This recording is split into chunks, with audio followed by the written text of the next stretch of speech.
Counting down to 2020, campaigns are outraged at a graphic video showing a fake likeness of the president shooting and stabbing opponents and members of the media, played in one of several rooms during a conference of Trump supporters at one of the president's resorts near Miami. Organizers say they never approved it, they never saw it or sanctioned it in any way, and noted that they hosted a panel at the event specifically condemning political violence. Also tonight, Bernie Sanders is calling out Elizabeth Warren. Correspondent Peter Ducey has all the news from the site of tomorrow night's Democratic debate.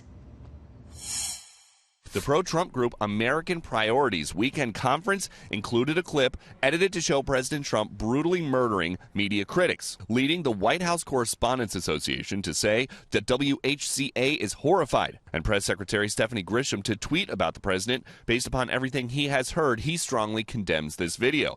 At least one Democratic campaign just dealt with an offensive video of their own. A Bernie Sanders staffer resigned today for previously producing Martin Luther King Jr.'s I Have a Dream speech, edited to sound sexually and racially inappropriate. Sanders is set for his first post-heart attack appearance at tomorrow's debate, where he may draw a line between himself and Elizabeth Warren. Elizabeth considers herself, if I got the quote correctly, to be a capitalist to her bones. I don't. But issues like that could take a back seat to impeachment. I may be the last guy to publicly call for impeachment, but I'm the only reason there is impeachment. But that might not be helping him. Biden's favorability rating in a new Quinnipiac poll is higher than Sanders or Warren, but it's his lowest in 5 years. And if the former VP cannot right the ship, CNBC reports tonight Michael Bloomberg might reconsider his decision to stay out of the race and run as a Democrat. In Columbus, Ohio, Peter Ducey, Fox News. Plenty of criticism tonight over that parody video showing a likeness of the president killing members of the media and political opponents. President Trump strongly condemning it, but will that be enough for critics who claim the president encourages inappropriate behavior? Let's bring in Trump 2020 campaign senior advisor, the president's daughter-in-law as well, Lara Trump, for her response. Lara, great to have you with us tonight. Thank you, Shannon. I'm glad to be back on with you, and I'll give you a very easy response to that video. That video was disgusting, and the president obviously says that it was disgusting, condemns it. From the campaign perspective, we couldn't agree more. Never is there a space for anything like this in anywhere, and really as Republicans, we should be better than this. This was not a campaign event by any stretch, so it's sad to see that somebody put that together, but obviously none of us agree with it, and we have to do better than that. Okay, let's move on to another topic that's getting a lot of headlines tonight, which is Syria, obviously. The president today announcing very heavy sanctions on a number of people, former and current politicians, officials there in Turkey.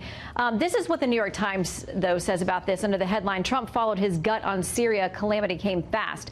President Trump's acquiescence to Turkey's move to send troops deep inside Syrian territory has in only 1 week's time turned into a bloody carnage, forced the abandonment of a successful 5-year-long American project to keep the peace on a volatile border, and given an unanticipated victory to 4 American adversaries: Russia, Iran, the Syrian government, and the Islamic State. Your response tonight?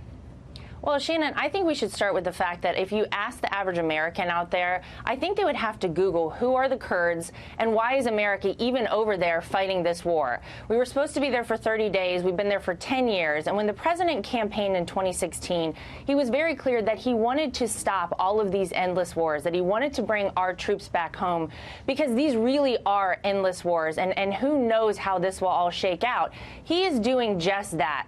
If you saw him at the rally in Minneapolis the other night, you saw him tell a story about the hardest part of his job, and it's when our brave men and women are coming back home in caskets, and he has to be there to comfort their families.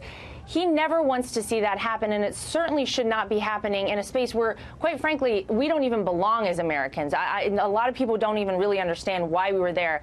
He wants to bring our troops back home and, put our assets towards things that actually do help Americans directly, like securing our southern border. As commander-in-chief, his first priority is always to the American people, and I think that's what we need to remember when we look at this entire situation there. And certainly one of the things he has celebrated in his first term has been the defeat of ISIS. But we all know that the Kurds were critical to that operation. And so the questions arise tonight, not only about the Kurds who are left behind, and many of them saying they have no defenses, that they're being slaughtered after partnering with the U.S. There are worries that other potential allies in the future, whether we mean that loosely or more formally, will be hesitant to partner with the U.S. because of what they see now happening to the Kurds. Well, I think the president, though, has always been very direct about this. He said from the very beginning that he wanted to pull out of Syria. Now he's almost, 3 years into his presidency, and he's doing it now. So it shouldn't be a surprise, and I don't think that people should be hesitant to partner with the United States in any way as a result of this. I certainly hope not. Now, I know that so much of the work that you do for the campaign is specifically events focused on women. So I want to talk about some new impeachment polling out from Quinnipiac. They go through all kinds of subsets of people, but they go by gender, too. And when they talk about, do you think that this president should be impeached or removed, it's really interesting to see. This is the overall number. A higher number say no than yes. But when you break it down by gender, the men and women are almost a flip. I mean, a mirror image, direct opposite image of each other. When you see that a much greater percentage of women think it's time to impeach or remove this president, how do you go make the case to them that they, in a way you hope will change their minds? Well, I think we have to remember this we have to recognize this, Shannon, for what it is. This is witch hunt number 2 that we've seen after this president. The first one was the Russia collusion hoax, which we wasted 2 years and 30 million taxpayer dollars to find out that there was no collusion and no obstruction with Russia on behalf of the president or the campaign.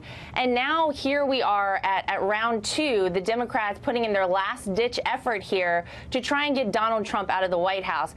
I would be happy to remind men and women across this country of that there is nothing impeachable that has happened under this presidency, certainly not this Ukrainian phone call that the Democrats didn't even really have the transcript for. They didn't even know what was said before they called for an impeachment inquiry. The reality is all of their candidates are terrible. They know that no one can beat Donald Trump in 2020. This is their last-ditch attempt to do it. And I always like to remind people, too, look at your life. Is your life better now than it was when Donald Trump took office? And for the majority of Americans, they say yes.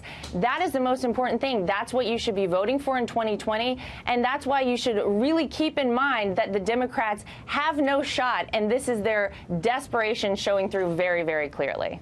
Well, we know your life has changed since we last talked with you on Fox News at Night. There is a new member, a new baby in your house. Congratulations. We know that you're very busy. We'll be back on the campaign trail, and we'll see you out there. Lara Trump, thanks. Thank you.